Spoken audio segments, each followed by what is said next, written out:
Hey, 42 here. If you happen to be traveling through the US state of Kentucky in the early 1930s, you couldn't have asked for a finer place to rest your head for the night than the Hatcher Hotel in Pikeville. Built by local businessman James Hatcher, the hotel was proudly fireproof and had a small museum in the reception area. Two things I always look for when booking a place to stay. Hatcher's hotel was a bit of a strange one. He had his favourite sayings and quotes written all over the walls of the lobby, and the museum contained an odd mix of artefacts, including an iron lung, which was high-tech medical equipment at the time. Easily the most bizarre object on display, though, was Hatcher's coffin, which he had built years before his death. Ignoring for a moment the weirdness of introducing hotel guests to the box you're going to be buried in, there was something unique about this coffin. It was built to escape, with latches on the inside, which necessitated a specially made tool for sealing the box before placing it in its tomb. Hatcher's coffin was designed to prevent him from being buried alive. And who could blame him? Local historians tell the story of Hatcher's wife Octavia, who he'd married in 1889. After the couple's only son died shortly after birth in January 1891, Octavia entered a deep depression from which she would never recover. Her condition gradually worsened until she fell into a coma and died, being pronounced dead on the 2nd of May, 1891. In those days, embalming wasn't a common practice yet, and no refrigeration meant there was no morgues to keep bodies cool. So people were generally put in the ground as soon as possible after death to avoid the rather unpleasant reality of putrefaction. It was an unusually hot summer in Pikeville that year, so Octavia Hatcher was buried with even more haste than was usual. Then, a few days passed by and other townsfolk also began to show signs of severe sleepiness, lapsing into comas, just like Octavia. Today, there are numerous theories for what caused this illness, ranging from mosquitoes to tsetse flies to toxic gases escaping from a nearby mine. But at the time, Hatcher was simply worried by the similarities between the sleeping sickness and his wife's condition. So just to be on the safe side, he sought permission to dig up his wife's body, and he was met with a harrowing scene. The inner lining of the coffin had been torn, and Octavia's fingers were bloodied from scratching at the lid. Her face was allegedly twisted with fear, and there was no doubt she had died a horrible and prolonged death.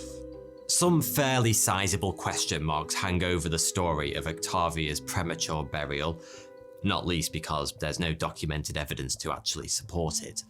But for many people, it provides a neat reason for why James Hatcher felt so compelled to build himself an escapable coffin. But many folk back then who didn't even have an undead wife to their name shared Hatcher's fear, being buried alive, known as TAPHOPHOBIA, and it was quite common in the 19th century. Given the standard of medical science at the time, it's not hard to see why. Oh, sorry, I didn't see you there. I love cereal. Honestly, I'd eat it for dinner if I could, but everyone knows that cereal is full of sugar. But that doesn't stop our cereal cravings, does it? So, what if you could relive all the best cereals from your childhood, but without the calories? Well, you can with Magic Spoon. Magic Spoon tastes exactly like the cereal you know and love. However, it's incredibly nutritious. To be precise, it contains 14 grams of protein, only 4 net grams of carbs, and is only 140 calories per servings. And the best bit? 0 grams of sugar. 0. Magic Spoon offers a variety of flavors, but don't worry if you can't decide, because you can try all of Magic Spoon's best-selling options in their variety pack. Magic Spoon is keto-friendly, low-carb, and caters for a number of intolerances because it's also gluten, grain, and soy-free. I genuinely can't believe how something so nutritious can taste that darn amazing. So, if you're ready to start enjoying cereal again without the guilt, you can click the link below to grab a variety pack and try it out. And be sure to use the promo code 42 at checkout to get $5 off any order. Or you can also head to magicspoon.com/42. And Magic Spoon is so confident in their product, it's backed with a 100% happiness guarantee. So if for any reason you don't like it, they'll refund your money, no questions asked. So click the link below or head to magicspoon.com/42 to save $5 by using the code 42. We tend to think of death as an instantaneous process. Now you see me, now you don't. But it can actually be quite drawn out, with different parts of the body shutting down in different stages. Your body can remain alive, for example, even after your brain is dead. Whilst there's also evidence to suggest that the brain keeps working after the heart has stopped. That makes it difficult enough to determine exactly when someone has died, but then there's also some medical conditions that make the doctor's job even harder. In January of 2018, a man in the Asturias region of Spain was pronounced dead by 3 different doctors. Then, just a few hours before his autopsy, he was heard snoring in the morgue. Doctors had already made marks on his body, ready for the post-mortem dissection. Once everyone had calmed down from, "Holy crap, we almost cut open a living human being," sober scientific reflection suggested the man may have had catalepsy. Symptoms of catalepsy include rigid limbs, total lack of responsiveness, and a slowing of bodily functions. Vital signs like breathing and heart rate can be so reduced that they're virtually impossible to detect, even by doctors in the 21st century. In 1915, Essie Dunbar, a woman in South Carolina suffering from catalepsy's cousin, epilepsy, was pronounced dead by a doctor after suffering a severe epileptic fit. She was buried the next day, but then dug back up a short while later after her sister, who was late for the funeral, begged to be allowed to say a final farewell to her body. But when they opened the coffin, Essie sat up smiling, apparently unaware of anything that had happened. But that's not the full story. The priest then suffered severe injuries after falling into the grave with shock, and Essie was labelled a zombie.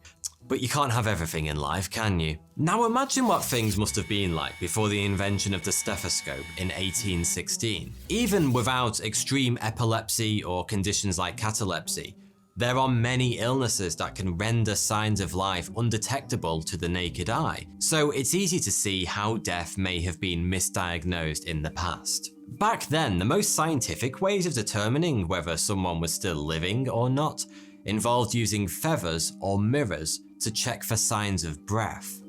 Tales of accidental burials go back as far as the 14th century.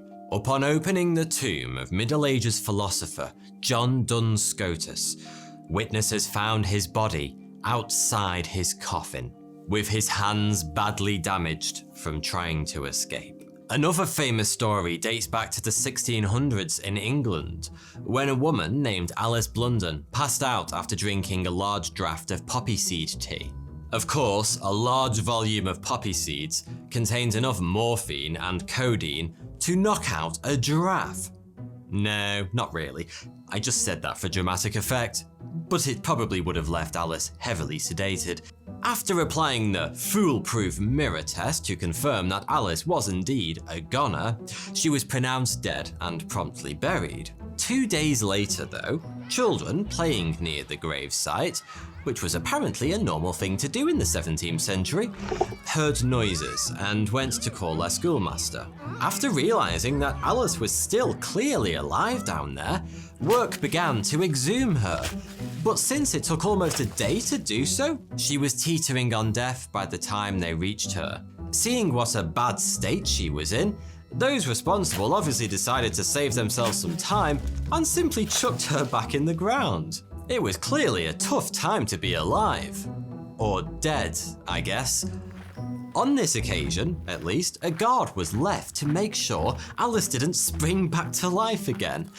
Not much good it did her though. He ditched his post and Alice was found dead the next morning after having tried to escape from her coffin once more. Stories like these, as well as countless urban legends and folk tales, fueled widespread taphobia, peaking during the cholera epidemics of the 1800s. In 1895, British magazine Spectator declared that burning, drowning, even the most hideous mutilation under a railway train is as nothing compared with burial alive. Popular writers like Edgar Allan Poe fueled fears with stories like Premature Burial, in which the narrator, who is terrified of being buried alive, does everything possible to avoid the situation, but ends up waking up underground anyway. Sorry, I should have given you a spoiler alert there. You might want to find a different 17th century short story to read this evening. Even the more cultured and educated of society were bricking it. Legendary musician Frédéric Chopin insisted that his heart be cut out when he died to make sure he was truly dead. George Washington wanted his body watched over for 3 days before he was buried, whilst Danish writer Hans Christian Andersen and Swedish polymath Alfred Nobel both asked for their arteries to be cut open when they passed away. Just to be sure, Andersen also used to sleep with a sign that said, "I am not dead." To illustrate how common a concern this was, look no further than death houses, which were built to allow a buffer between death and burial. One example, the Apparent Death House in The Hague, the Netherlands, can still be visited today. Established in 1830, the building has a central room that was used to house the recently dead. There, they would be monitored by attendants who would periodically check for signs of breathing. The bodies were also surrounded by strings connected to bells in case the dead woke up and fancied playing a tune. Only if, after a few days, there was still no signs of life, would the now ripe corpses be committed to the ground for good. In Germany, at the turn of the 19th century, Leichenhausers, or waiting houses, became popular to store corpses until they began decomposing and were obviously dead. Some were scented with piles of flowers, whilst others allowed people to pay entry and wander amongst the decaying bodies. Which, now I think about it, is quite an improvement on some of the dates I've been on in my life. It didn't take long for inventors and entrepreneurs to come up with creative ways to avoid accidental burial. In 1752, Frenchman Antoine Louis created one of the more unpleasant jobs in history when he suggested giving the dead tobacco enemas to check if they were still alive.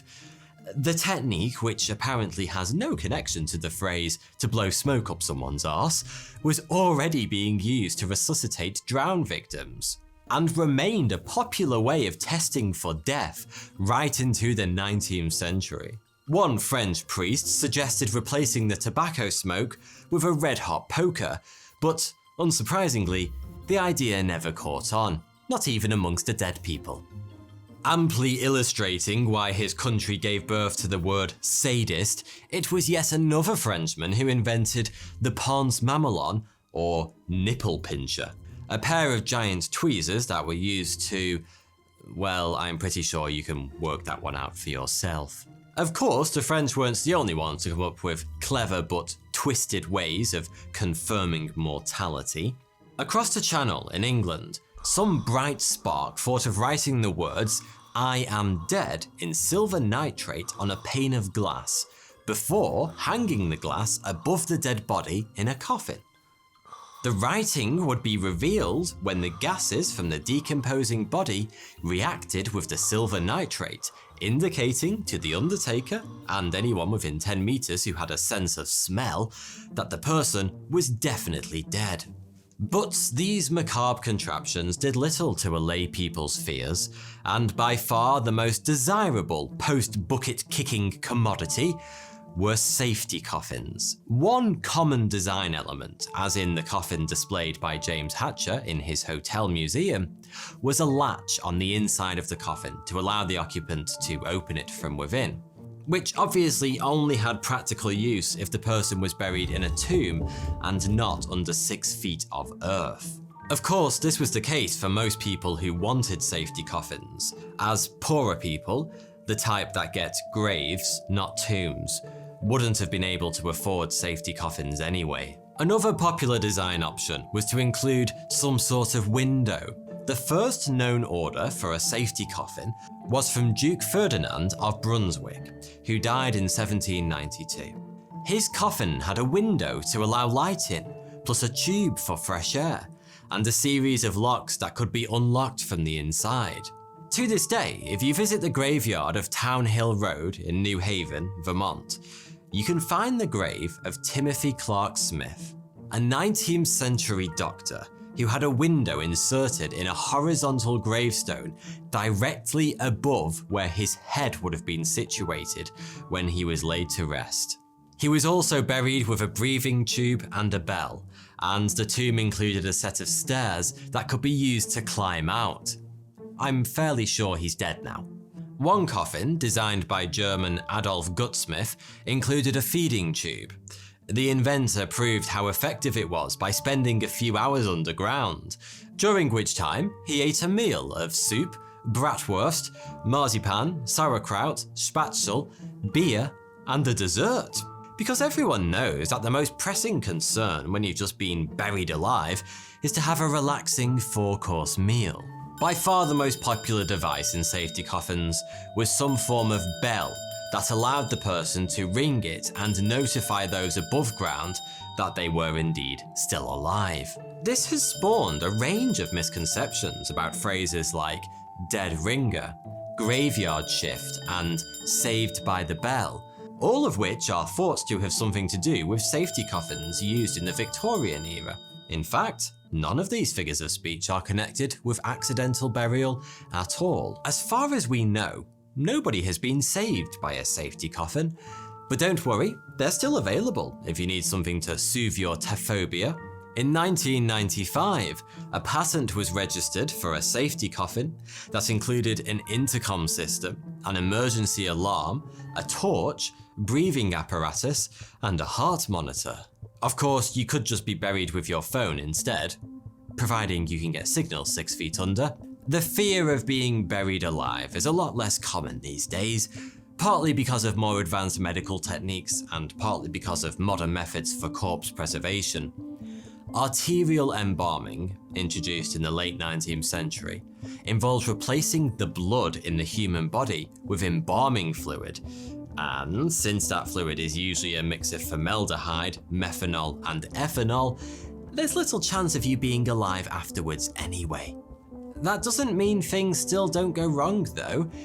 In 2018, Brazilian woman Rosangela Almeida dos Santos was buried after dying from septic shock following 2 heart attacks. 11 days later though, her family was alerted after a passerby heard noises coming from her concrete tomb. Her family broke the tomb open and took out the wooden coffin, but it was too late. Dos Santos had died. She had clearly been trying to fight her way out of her coffin, with damage to her hands and forehead, as well as blood around the inside of the casket.